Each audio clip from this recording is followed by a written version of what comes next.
जय सिया राम। मनुष्य के जीवन का लक्ष्य है कि ईश्वर की भक्ति के साथ साथ अपने जीवन को सुखमय बनाए। इसलिए हमारे ऋषि मनीषियों ने, विद्वानों ने कई ऐसे उपाय ढूंढे, कई ऐसे कारगर उपाय भक्तों के लिए बताए जिससे कि जीवन संवर सकता है। उसमें से एक वास्तु भी है। कई बार हमारे जीवन में वास्तु की प्रतिकूलता की वजह से, वास्तु दोष की वजह से कई तरह की दिक्कतें आनी शुरू हो जाती हैं। ये छोटे छोटे उपाय होते हैं जिस पे ध्यान देने की आवश्यकता होती है। तो आपके सामने उपस्थित हैं ज्योतिषाचार्य, टैरो कार्ड रीडर और रेकी के ग्रैंड मास्टर हैं, हीलर हैं और रिमेडिक विन के नाम से जानते हैं लोग सभी इन्हें। चेतना कालरा जी हमारे सामने उपस्थित हैं। आज आपको ये कुछ ऐसे टिप्स देंगे, कुछ ऐसे उपाय बताएंगे जिससे कि समस्त प्रकार के जो वास्तु दोष हैं उससे आपको निजात मिलेगा और जीवन आपका सुख में बनेगा। स्वागत है आपका। जय सिया राम। जी जी, क्या खास बता रहे हैं? देखिए, किसी भी घर में यदि आप एक तोता भी ले आते हैं ना घर में, तो उससे भी बुद्ध आपका कैसा है ये डिपेंड करता है। अभी हमारे एक एस्ट्रोलॉजर ही हैं, बहुत उनका नाम बहुत बड़ा है, तो मैं यहाँ लेना नहीं चाहूँगी। वो तोता ले आए अपने घर में। कहने का मतलब कुछ भी आप बाहर से घर लाते हैं उसका असर होता है। अच्छा। यदि ये टेबल है, ये यहाँ रखा है, इसको आप किसी और डायरेक्शन में रख देंगे तो हो सकता है कुछ और फल दे। अच्छा। तो वास्तु इसी चीज का नाम है। और अभी तो बहुत आधुनिकता हो गई है कि बिना तोड़ फोड़ के वास्तु। पहले क्या होता था, आते थे ये दीवार तोड़ दो, ये बंद करो, टॉयलेट यहाँ से वहाँ शिफ्ट करो। इसीलिए सब लोग वास्तु करवाने से डरते हैं कि हमारी तोड़ फोड़ होगी। तो मैं बात कर रही थी तोता लाने की। जैसे ही तोता उनके घर में आया, इतने बीमार हो गए वो, उन्होंने बिस्तर पकड़ लिया। और जो वो उनसे बड़े एस्ट्रोलॉजर हैं, वो उनके घर जाके स्पेशल बोल के आए। बहुत नाम है उनका, हिंदुस्तान जानता है पूरा उन्हें। अच्छा। जो उनके घर बोल के खुद ही तोता लाए और खुद ही बीमार हो गए वो भी। और जो बोल के आए वो हिंदुस्तान के जाने माने एस्ट्रोलॉजर हैं। वो बोल के आए कि आप तोता मत पालिए, देखिए इस वजह से आपकी तबीयत खराब हुई है। तो बोलते नहीं जी, हमें तो इससे बहुत प्यार हो गया है, घर के बच्चे जैसा लगता है। तो पड़े रहे। अचानक फिर उन्हें कुछ दिमाग में आया, वो तोता जिससे लिया था उसको दे आए। और आप मानेंगे 15-20 दिन में उनका स्वास्थ्य फिर अच्छा हो गया। पहले इतना था कि 2 लोग पकड़ के लाते थे उन्हें। और अभी पिछले महीने मैं कहीं गई थी तो मैं देख रही थी वो एंकरिंग कर रहे थे स्टेज पे खड़े होकर। अच्छा। और उससे पीछे जब मैंने उन्हें देखा था तो 2 लोग पकड़ के ला रहे थे उन्हें। तो ये वास्तु का ये होता है। वास्तु आपके घर में शोक, रोग, इस तरीके की चीजें उत्पन्न कर देता है। मतलब हमारे घर में कुछ भी आगत अनागत, आपने चाहा नहीं चाहा, कुछ चीज़ें आ जाती हैं। कुछ लोग कुत्ते पाल लेते हैं, बिल्लियाँ पाल लेते हैं, तोते पाल। कई बार हमने देखा है कि कुछ लोग कुत्ता रख कर कहते हैं जब से कुत्ता पाला है तब से मेरा सब बढ़िया चल रहा है। बढ़िया चल रहा है, क्योंकि वो केतु ग्रह अच्छा हो जाता है। लेकिन कईयों को केतु को खिलाना पिलाना नहीं है। अगर आप देखिए कोई गुंडा हमारे साथ बैठे, कुछ मवाली ये कोई, हम उसे खिलाएंगे पिलाएंगे, वो तो खा पी के तो हम पे अटैक करेगा ना। तो जो पत्रिका में जो बुरे ग्रह है या बुरी दशा में कुछ हो रहा है, उनको ठीक करने के लिए उनका दान करवाते हैं। उनको पास नहीं बिठाते कि आप मजबूत नहीं कर सकते उस ग्रह को। कई बार कई लोग गलत स्टोन भी पहन लेते हैं, उसकी वजह से भी उनको दिक्कत आ जाती है। लेकिन वो ध्यान नहीं देते, बस वो सोचते हैं पता नहीं क्या हो गया, अचानक से क्या हो गया, अचानक से क्या हो गया। कई रंग भी सूट नहीं करते किसी को, कि किस कलर की चादर बिछा दी या क्या कर दिया, और अचानक से पर्दे बदल दिए, घर का रंग बदल दिया, उससे मुश्किल आ जाती है। तो जैसे यदि आपका घर दक्षिण में है, तिराहे पर है, चौराहे पर है। दक्षिण में है मतलब दक्षिण की तरफ उसका दरवाजा है। दरवाजा है। अच्छा। दक्षिण दिशा में है दरवाजा। दक्षिण में घर है, उसका एंट्री दक्षिण दिशा है। या आपका कॉर्नर का घर है, या तिराहे पे है, चौराहे पे है, तो ये जो कॉर्नर्स, ये सब दशाएं हैं, ये आपको वास्तु दोष उत्पन्न कराती है। अच्छा, कुछ लोग कहते हैं कि कुछ घर जो टक्कर, जैसे एक सड़क आई और उसके घर के पास जाए खत्म हो गई, वो टी पॉइंट हो जाता है। नहीं, टी पॉइंट से तो है कि इधर मुड़ा। हाँ। कुछ रास्ते ऐसे आते हैं जो ठीक टकराते हैं। हाँ, और वही रास्ता भी खत्म हो गया। तो वहां भी वास्तु दोष बनता है। वास्तु के हिसाब से दोष बनता है। अगर आपका घर दक्षिण मुखी है तो इसमें सबसे पहले आप जो मेन द्वार है उस पे पंचमुखी हनुमान जी की फोटो लगाइए। उससे आपको बहुत अच्छे रिजल्ट्स मिलेंगे। दक्षिण मुखी जो भी द्वार है, घर है, उसके जितने भी नकारात्मक वास्तु दोष हैं वो खत्म हो जाएंगे। ऐसे उपाय तो बहुत सारे हैं, लेकिन मैं यहाँ कुछ सिंपल उपाय देना चाहूंगी। कारगर है काफी, कारगर, इसमें तोड़ फोड़ नहीं करना है। हनुमान जी के पंचमुखी हनुमान जी को मुख्य द्वार पे लगा दें। और ऐसे ही गणेश जी की पत्थर की 2 मूर्ति बनवाएं जिनकी पीठ एक दूसरे से टच होती हो, उसको बिल्कुल चौखट के बीचों बीच लगा दें। एक गणेश इधर से लगा दें और एक आगे से लगा दें। हाँ, 2 मूर्तियां ऐसे चिपटाएं, पीठ उनकी टच होती हो, ऐसे लगा दें। ये दक्षिण मुखी द्वार के लिए है। अच्छा, दक्षिण मुखी घर हो किसी का। अच्छा, कुछ और मेरी जिज्ञासा हो रही है, अगर आपके ध्यान में आ जाए। बहुत सारे लोग कहते हैं कुछ लोगों को दक्षिण का घर सूट करता है। सूट करता है, वो उन्हें करता है जिन्हें सिविल सर्विसेज में जाना हो, आर्मी में जाना हो, पुलिस में जाना हो। ऐसे लोगों को दक्षिण मुखी, जब उनके बनने का समय आएगा ना, अपने आप ही वो दक्षिण मुखी घर में पहुंच जाएंगे। ऐसे मेरी एक क्लाइंट है, इतने साल से वो कोशिश कर रही हैं कि कुछ कई बार एग्जाम दे चुकी हैं, अचानक से उनका घर परिवर्तन, उन्होंने शिफ्ट किया और उन्हें दक्षिण मुखी घर मिल गया। तो मैंने बोला ये आपके लिए बहुत अच्छा है। एकदम वो तो घबरा गए थे कि बिल्कुल दक्षिण में हमारा दरवाजा है, बिल्कुल सेंटर ऑफ द दक्षिण है, पूरा प्रॉपर, जो अगर आप उसकी डिग्रीज विग्रीज नापेंगे ना तो बिल्कुल दक्षिण के बीच में आ रहा है।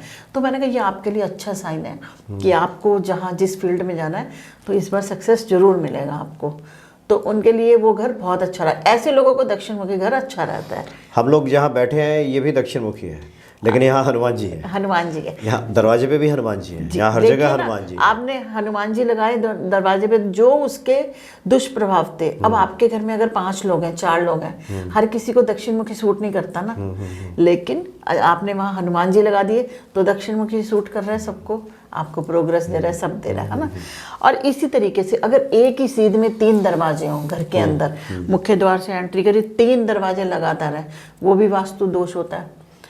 उस कंडीशन में क्या करेंगे, जो बीच का दरवाजा है उस पे ना मोटा पर्दा लगा दीजिए, थोड़ा मोटा पर्दा। और विंड चैम आती है जो हर टाइम आवाज करती है, विंड चैम लगा दीजिए, बीच में लटका दें। बीच में लटका। हाँ, बहुत सारे घरों में, फ्लैट्स में, खास करके जो अपार्टमेंट्स में जो आजकल फ्लैट्स बन रहे हैं, हमने देखा है कि एक सीध में 3-3 दरवाजे होते हैं, 4-4 दरवाजे होते हैं, ऐसा भी होता है जी। या तो वहाँ ब्लाइंड्स आजकल आती हैं, ब्लाइंड्स आती हैं, वो मोटी मोटी ऐसे रस्सी खींचो ऐसे हो जाती है, तो वो लक्कड़ की हो जाती है, उससे लगेगा एक पार्टीशन हो गया। एक सीनरी टाइप ले लीजिए, ऐसे लगेगा कि वहाँ सीनरी है, हमें पता है वहाँ दरवाजा है, लेकिन वैसे जो वास्तु दोष है उसको कम करने के लिए ये कर सकते हैं। और एक जो सबसे आसान काम है कि जिस दिशा से आपको वास्तु दोष है, जिस दिशा में भी आपको वास्तु दोष है घर में, उस दिशा में 2 कपूर की टिक्की डाल दीजिए। हर दिशा में आप जहाँ भी वास्तु दोष लगता है आपको, दक्षिण में, पूर्व में, पश्चिम में, कहाँ है वहाँ डाल दीजिए। और जब वो गल जाए, उड़ जाती है वो तो ख़त्म हो जाती है, तो आप दोबारा उसको बदल दें, दोबारा डाल दें। यह निरंतर करते रहे, इससे भी आपका वास्तु दोष नहीं होगा। और ऐसे ही अगर आजकल तो बाथरूम टॉयलेट एक ही जगह होते हैं, पहले था बाथरूम अलग था, टॉयलेट अलग था, तो आजकल सब एक ही जगह है। तो एक तो इसको स्वच्छ रखें, साफ सुथरा रखें। और दूसरी बात ये है कि इसमें कपूर, फिटकरी और नमक, खड़ा नमक जो होता है वो हमेशा रखें, पत्थर वाला नमक जो होता है, रॉक सोल्ट बोलते हैं उसको, जिसको हम, वो पहाड़ी नमक, उसको हमेशा रखें और उसको निरंतर 15-20 दिन में चेंज करते रहें। कहाँ रखें? बाथरूम में। अच्छा। जिनका बाथरूम टॉयलेट इकट्ठा है उनको ये काम करना है। लगभग 90% लोगों के तो आजकल ऐसे ही बन रहे हैं। सबके ऐसे हैं, क्योंकि तो क्या करें, मजबूरी हो गई है। अच्छा। हमारा वहाँ रहना भी मजबूरी है, क्योंकि एक बिल्डिंग बनी, सबके बाथरूम टॉयलेट ऐसी हैं, तो हमारे अलग कैसे बना देगा कोई ना। तो मोस्टली यही है। तो कच्चा नमक, जो पहाड़ी नमक पत्थर जैसा होता है, वो जी हर जगह मिल जाता है वो। और क्या बताया आपने? फिटकरी कपूर। अच्छा, तीनों को मिला करके बाथरूम में कहीं रख दीजिए और उसको निरंतर बदलते रहिए, 15-20 दिन बाद, 1 महीने बाद उसको चेंज करते रहे। इसी तरीके से अगर शयन कक्ष दक्षिण पश्चिम दिशा में होना चाहिए वैसे तो, और अगर कभी आग्नेय कोण में हो गया, आग्नेय कोण में ये अच्छा नहीं माना जाता, तो पूर्व की दीवार पर शांत समुद्र का चित्र लगा दें, ये कर सकते हैं आप। और आप हमेशा पूर्व या दक्षिण में सिर करके सोएं। अपना सिर, वैसे भी सबको अपना पूरब और दक्षिण में ही सिर करके सोना चाहिए। आप सो के देखिए, अगर आप अपनी एक साउथ में, साउथ बोलते हैं ना, आप सिर कर नॉर्थ में सिर करके देखिए, मतलब दक्षिण की तरफ पैर कर दें, हाँ, तो वो काफी नकारात्मक प्रभाव पड़ता है। आप अगले दिन सुबह उठिए, आपका सिर भारी होगा। ये सबके साथ बुरे होता है। बुरे स्वप्न भी आ सकते हैं, सपने आते हैं, बहुत ऐसे नेगेटिव फीलिंग्स आती हैं। तो हमेशा पूरब या दक्षिण में सिर होना चाहिए आपका। और ईशान दिशा में किसी भी प्रकार का अगर दोष है तो ईशान कोण में, तो यहाँ पर पीतल के पात्र में जल भरकर रखें और अगले दिन उसे तुलसी जी को छोड़ के कोई भी जल अगर आप ऐसे रखते हैं तो उसको तुलसी और पीपल में कभी ना डालें, क्योंकि वो भगवान के हैं दोनों, उनमें हम लक्ष्मी जी वास करती हैं और कृष्ण वासुदेव जी का है। तो इसलिए तुलसी और पीपल में ऐसे जल ना डालें, किसी के ऊपर से उतार के तुलसी पीपल में ना डालें। तो अन्य वृक्षों में, अन्य पौधों में आप सुबह जल डाल के दूसरा भर के फिर रख दें। और घर को सुंदर बनाएं, अच्छा बनाएं, हल्के हल्के रंगों का इस्तेमाल करें। और भारी सामान ना हमेशा साउथ में रखें, दक्षिण में हमेशा, जैसे फ्रिज हो गया, अलमारी हो गई, बेड हो गया, थोड़ा कोशिश कीजिए इसको दक्षिण को मतलब भारी करके रखें, भारी करके रखें। इससे भी बहुत से वास्तु दोष आपके पास नहीं आएंगे। और जो छोटी छोटी चीज़ें हैं, जैसे इनको आप परिवर्तन करके आप अपना वास्तु दोष ठीक कर सकते हैं। कुछ चीज़ों को रख के अलग दिशा में, सही डायरेक्शन में रख के आप वास्तु दोष ठीक कर सकते हैं।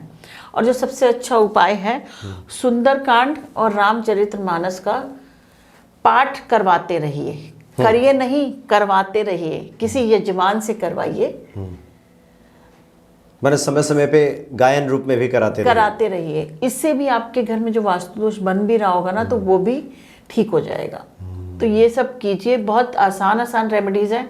रेमेडीज बहुत सारी हैं, लेकिन करने वाले पर है कि कौन कितनी मुश्किल और कम।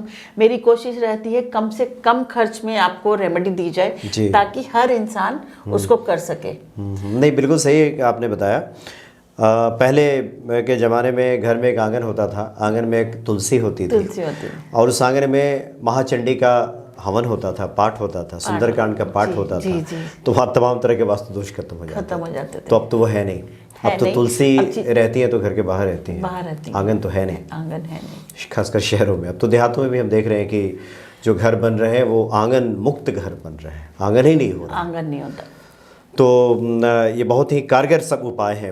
अच्छा, आपके स्मरण में अगर आ रहा हो, बहुत सारे लोगों की जिज्ञासाएं रहती हैं, खासकर वो वाहन खरीदते हैं, लोग गाड़ी खरीदते हैं जी, और वो मुख्य दरवाज़ा है उनका, तो वो किधर लगाएं? कई बार कुछ जिज्ञासाएं आई हैं कई इस तरह की कि हम लोग किस साइड में लगाएं, पूरब की तरफ लगाएं, दक्षिण की तरफ लगाएं, घर के किधर लगाएं?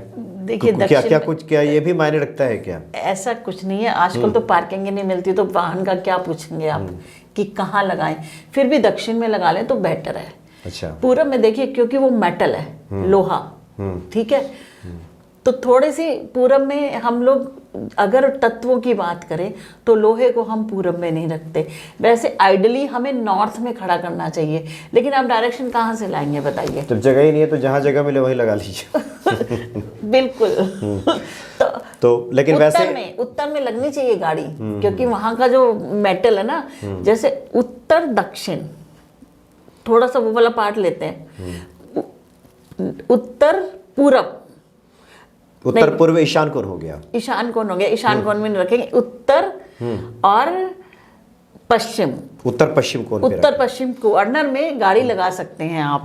तो उसका क्योंकि मेटल ये है, लोहा, तो वहां रख सकते हैं। अब आप कहाँ से लेकर आएंगे ऐसी दशा? वो तो दूसरे के घर के वहां पड़ेगी। हाँ, या फिर अंडरग्राउंड कोई पार्किंग वार्किंग की व्यवस्था है जहाँ आपकी, तो वहाँ इसका आप चयन कर सकते हैं। अगर आपने ये पूछा है वास्तु के हिसाब से, वो जगह ठीक है, वो जगह ठीक है। वैसे भी अगर मैं आपको बताऊं, कुछ भी वास्तु दोष, हमारे गाड़ियों के यंत्रास आते हैं, जिससे कि जिसको गाड़ी में स्थापित करने से ना कभी एक्सीडेंट होता है, कई लोगों को रंग सूट नहीं करता। वास्तु दोष आप कलर का पूछ सकते थे, हाँ बिल्कुल, ठीक है, रंग का पूछ सकते थे, डायरेक्शन इतना मैटर नहीं करती कि आप कहाँ खड़ी करेंगे गाड़ी, ये मैटर नहीं करती। आप उसमें रंग पूछ सकते हैं कि मुझे कौन सा रंग नहीं लेना। कई लोगों को काला और नीला बिल्कुल नहीं लेना होता रंग। जब भी किसी ने काली नीली गाड़ी ली, कई लोगों के बहुत एक्सीडेंट हुए। तो उसमें आप यंत्राज रख सकते हैं जो कि गाड़ी को प्रोटेक्शन देते हैं, आपको भी प्रोटेक्शन देते हैं। ये काम कर सकते हैं। डायरेक्शन उड़ते हुए हनुमान जी भी लोग लगाते हैं वैसे। हाँ, उड़ते हुए हनुमान जी भी लगाते हैं, वो भी एक आपको प्रोटेक्शन ही देते हैं। ये भी अच्छा, कुछ लोगों को हमने देखा है कि वो सिर्फ काली गाड़ियां ही खरीदते हैं, ब्लैक कलर हमेशा। उन्हें वो सूट कौन करती से लोग होते होगी हैं? वो, उनको ना उनका शनि बेहतर होता है। अच्छा शनि होता है।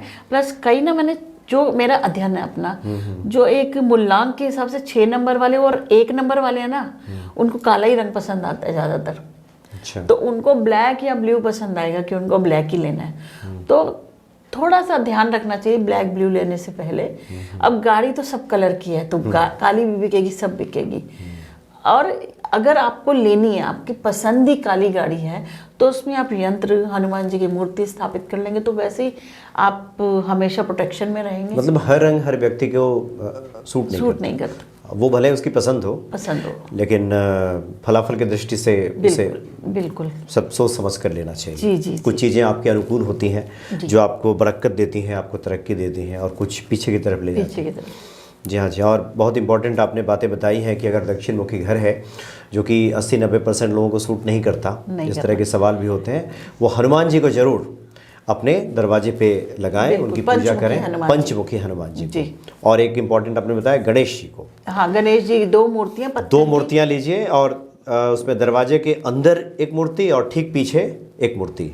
ये नहीं, देखिए चौखट है ना, चौखट के बीचों बीच मैं अगली बार दिखाऊंगी आपको।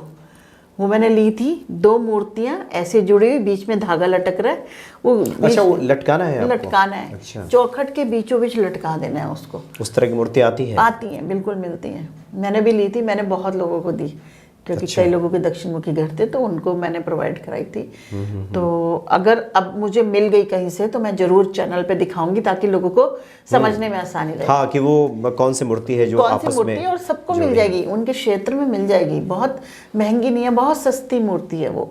अपने अपने क्षेत्र से लेके वो इस्तेमाल कर सकते हैं उसको। जी जी जी जी। नहीं, बहुत अच्छी आपने जानकारी दी, और हम चाहेंगे कि इस जानकारी को सुनने के बाद जिज्ञासाएं और बढ़ेंगी भक्तों की।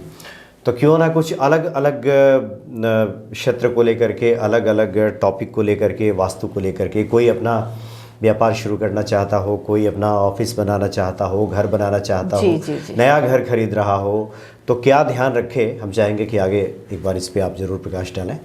बिल्कुल। देखिए, अभी ये वाला टॉपिक ना बहुत बड़ा है, और हर किसी की पत्रिका के हिसाब से अलग है। लेकिन कुछ एक चीज़ें जो मैं बता दूं, हमेशा ब्रह्म स्थान को खाली रखें, और कोशिश करें वहाँ पर कुछ पीला लगा दें, येलो कलर, कुछ भी, कोई येलो टाइल लगवा दें। या पहले के ज़माने में आप देखते थे, बीच में बिल्कुल हॉल होता था और बीच में सर्कल सा बना हुआ होता था, क्योंकि तब डिजाइनिंग ऐसी चलती थी। वही चबूतरा होता था तुलसी का, वहीं पे ध्वजा, ब्रह्म स्थान कहते हैं, centre point, centre of the house जी। उसको हमेशा खाली रखें, तो भी वास्तु दोष नहीं होंगे। और हमेशा साउथ में भारी रखें। अगर आप अलमारियां बनवा रहे हैं या कुछ करें, तो उसको साउथ में बनवाएं, ऐसे कर सकते हैं। और किचन को आग्नेय कोण में होना जरूरी है। नहीं, साउथ में तो थोड़ा सा हम चाहेंगे स्पष्ट कर दें, क्योंकि देखिए साउथ में अगर भारी करने कोई चले, तो किसी ने घर बनाया है, अब उसका वहाँ पे ड्राइंग रूम है, डाइनिंग स्पेस है, वहीं तो सारा भारी करेगा नहीं। तो क्या हर कमरे का, हर जगह का भी एक साउथ होगा? बिल्कुल होगा। कमरे का भी तो साउथ होगा। कमरे का भी साउथ होगा। उसको भारी कर दीजिए, उसको भारी, जहाँ जहाँ आपने रखा है उसको साउथ में लगाइए। जी जी जी, बिल्कुल। तो साउथ को भारी कर दीजिए, और हमेशा ईशान कोण को साफ सुथरा रखें और हल्का रखें। ये कोशिश तो हर कोई कर सकता है ईशान कोण के लिए। और जो एक पानी का, जो जितना भी पानी होता है, झरना रख लेते हैं कोई, या मछलियों वाला टैंक रख लेते हैं, फिश एक्वेरियम रख लेते हैं, तो वो भी आप ईशान कोण में रखिए। किचन भी शायद ईशान कोण में ही होना चाहिए। हाँ जी, भाई उत्तर और पूर्व की दिशा में। हाँ, उत्तर पूर्व किचन होना चाहिए। जी जी जी। चलो, बहुत अच्छी जानकारी है, आगे भी हम लोग इससे विस्तार से बात करेंगे। बहुत बहुत धन्यवाद आपका। जी, धन्यवाद। जय सिया राम। जय सिया राम।